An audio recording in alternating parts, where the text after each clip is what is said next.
Ano kaya karo kaya mo iya naman magara sana na chori niya naman ano siya paboran doa ng kuwan chori niya naman tama wala na lang naman na chori niya nagkakarin chori niya naman na alin jadi kalau mau kita ngake tama kalau kita itu dengan mari dia itu dengan kenaya ini jangan kecilu dia nago luwe dia marah kamu mata Memang kamu lagi kan karake, betul orang karake, jadi kita kan lagi tu. Wah iya nak, emang culu keren.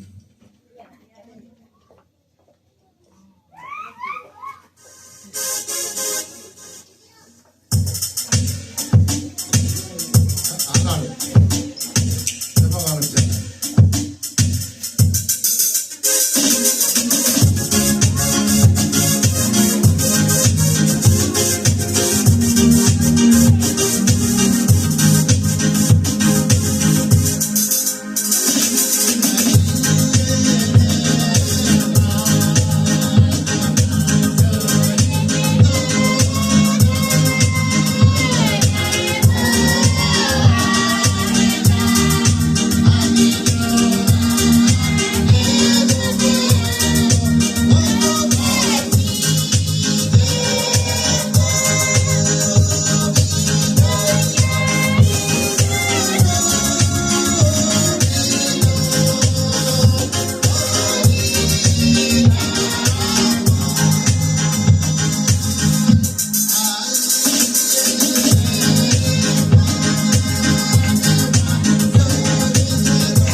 kamu lah. Begini tulen program cilangan, udah cilangan MC, nggak perjuangan kubu baik yang lorang yang rawat.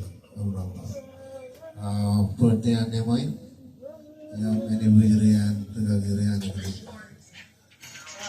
War, ini war mana nak green light. Red light, kapan kau ni bicara? Yang green light, jadi let's go. Ini kamu lalu joinin green light kalau green light stop. Itu kan perjuangan kami kejar merit, memorin. Kalau jadi kali dia rainin, lalu lang struggle, lalu lang wawan golongan, ini lalu lang menorang-orang rebitit, cen arjalan itu. Lewat kamu lebih jalan jauh rumah aja aja, lebih jalan. Padahal ini orang apa? Lalu jagoan mori ini kamu lebih cen rumah jalan rumah. Kalau malam lo kalare kok boleh begitu ada orang tambah lagi kok dua yang kemana yang cuma berjalan lagi kalau lo tak lo beri lo anak mulai lah kau jadi kau beri lo ceramat kau beri lo kaji itu kalau memang ini lo kau mau itu kan jangan kayak beri benda ini menjadi experience lo ini coba kalau lo jangan apa oleh lahir aja dari jauh bercun mengayo itu kan tangan itu kan sulit nanti kalau biar coba ya karena mengaruh malang buri kalau tambah gelang buri yang ada bicara tuh yang ini kemudian ini kamu mana di jalan ini bercun oke itu apa bercun itu buat kamu mana kita boleh ini lagi kerajaan, kalau kamu lalu berdiri ke atas, agak kelihatan atas, agak jadi kamu. Apa ini program cilga je, kejut, dalam perjuangan kamu baik kalau dengan MC, kalau dengan berlagi, dengan kejaran ini, baru mana baru itu, jangan lagi, jangan mau yang mau, jangan betul-betul kan kau, yang kan mana lain, lagi ni kaji tu ni ada kecil mana, ada kecil perlu ini apa? Aku wangga berpen, anak-anak ni juga kau, jadi ni jalan yang cedera. Kau perjuangan kan, kami berden nyaman, kami ini berjeri, atau ni apa? Kalau lalu kau dah jalan, perjuangan dengan ini ciner kau cakap, luar perjuangan kau baru lalu ini lumayan, awal-awalan imbul kering ni. Yang negara jabir, yang curi negara rumah, yang curi negara rumah. Aku baru ini kamu mencuri pun cenayman, lola ini je, awal ini aku baru nupen, boleh aku ini bayi. Aku mau lemci, perjuangan kau deh, ini je lagi. Kau deh jalan kau mau.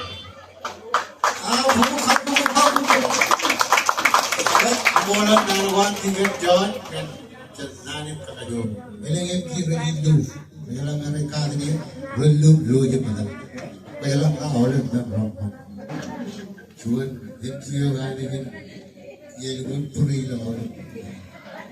Ini orang cerman kan dan video itu belum baru kita. Kan itu logo ini kabarnya awalnya tanya berlagi rey kapur dia dan aji lo jadi kita main nalar ya main gini jadi main jadi kita tuh pakai